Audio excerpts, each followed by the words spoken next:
출장 왔으니 일하라고 오늘 또 어김없이 새로운 아침이 찾아와 주었습니다. 소중한 오늘은 호텔 비용에 포함되어 있는 아침밥을 먹는 것으로 시작해 봅니다. 메뉴는 어제 아침과 대동소이해서 이미 맛본 음식이라 간단히 먹어줍니다. 남이 차려준 아침을 먹기만 하면 되는 것도 해외 출장의 큰 장점이죠. 다행히 오늘은 부두 폐쇄가 해제되어 배가 조선소에 접안한다고 해서 식사 후 작업복으로 갈아입고 조선소로 일하러 갈 준비를 합니다. 이 호텔도 해당 수리 조선소와 연계되어 있어 저처럼 조선소에 출장 온 출장자들이 엄청 많고, 이들 출장자를 위해 조선소의 소위 통근버스가 정해진 시간에 호텔로 와서 시간에 맞춰 탑승하면 조선소로 바로 갈 수 있어 편하게 조선소로 이동할 수 있습니다. 선박 건조와 수리 분야에 중국 그 중에서도 주산이 워낙 독보적이다 보니 주산은 전 세계 선박 관련 업무 종사자들이 몰려오는 국제도시가 되었네요. 시간이 되자 사람을 가득 싣고 버스가 출발합니다. 도심을 지나서 교외 지역의 농가 밭 그리고 황량한 벌판을 지나 대략 30분 정도 갔을까요? 어느 터널을 지나자 바로 앞에 건물과 큰 선박들이 보이는데 조선소입니다. 통근 버스를 타면 별도 출입 검사 없이 정문을 바로 통과할 수 있어 편리합니다. 통근 버스가 사무실 건물 앞에 내려줘서 배정된 사무실로 이동합니다. 사무실에는 역시 컵라면이 필수죠. 그 외 음료도 충분히 비치되어 있습니다. 수리할 선박이 조선소 암벽에 접안을 한다고 해서 바로 이동하는데, 조선소는 생각보다 엄청 커서 걸어서 이동하기에는 좀 어려움이 있어 조선소에서 제공한 전기 오토바이를 타고 이동하는데, 저는 관계업체 작업자분의 뒤에 타서 오빠 달려 하면서 함께 이동해 봅니다. 학창시절에 여친이 운전하는 스쿠터 오토바이 뒤에 타서 여친의 허리를 꼭 껴안고 자기 달려 라고 외치며 달려보지 못한 게 항상 아쉬웠는데, 이렇게라도 달리니 조금은 마음의 위로가 됩니다. 마침 저 앞에 저를 여기로 소환하신 바로 그 선박이 접안을 하고 있습니다.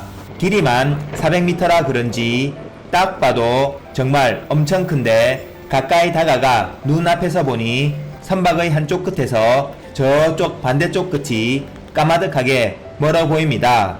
선박 높이는 76.7m라고 하던데 밑에서 올려다보니 무서운 높이입니다. 선박을 부두에 고정하기 위해 선박의 선수 저 위 끝에서 부두와 연결해서 고정할 밧줄을 내리는데 한참을 내려옵니다. 저기 저 가운데 부분에 철판이 덧발라져 있고 파손된 흔적이 있는 것으로 보아 저 부분이 상대선과 충돌한 부위인가 봅니다.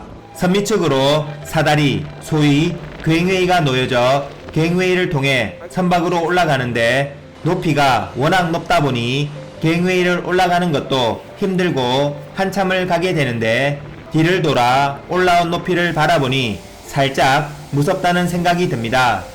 선박에 오르자 컨테이너 거치대인 소위 렉들이 보이는데 수량이 많습니다.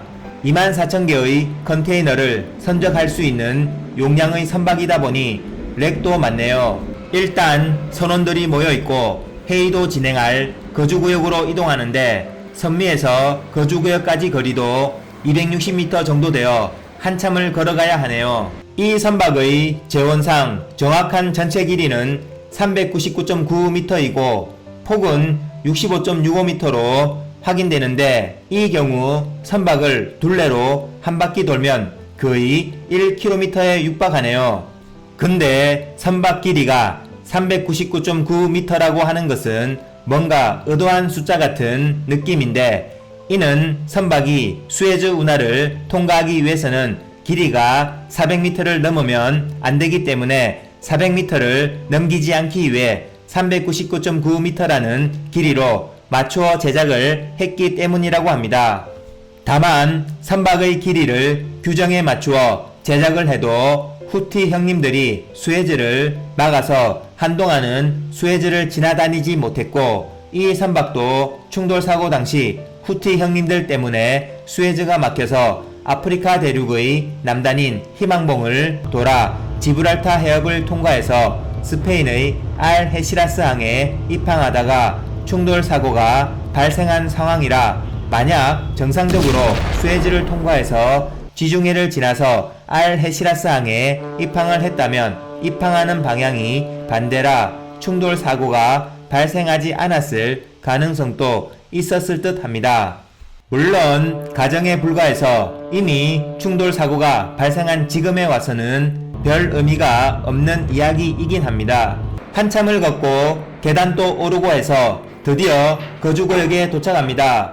거주구역 내부로 들어가는 입구 옆에 이 선박을 건조한 명패 같은 것이 붙어 있는데, 자랑스럽게도 삼성중공업 거제조선소에서 만든 선박이었네요.